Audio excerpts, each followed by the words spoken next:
Anyám, ha látnád, a hajam tövig le van vágva, kopasz fejembe hull a hó, átok és ima ráfogy a számra, és nincs a fájdalomra szó.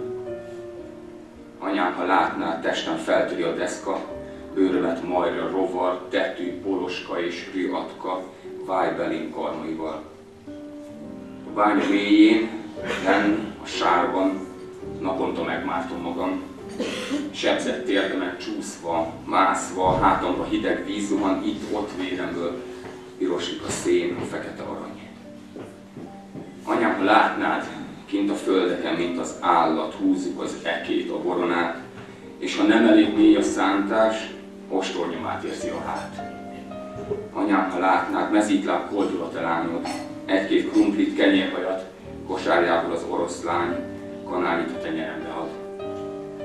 Anyám, a hajam ki fog nőni, szénpor nem ül majd arcomon, de többé nem leszek a régi, bár lesz ételem, italom.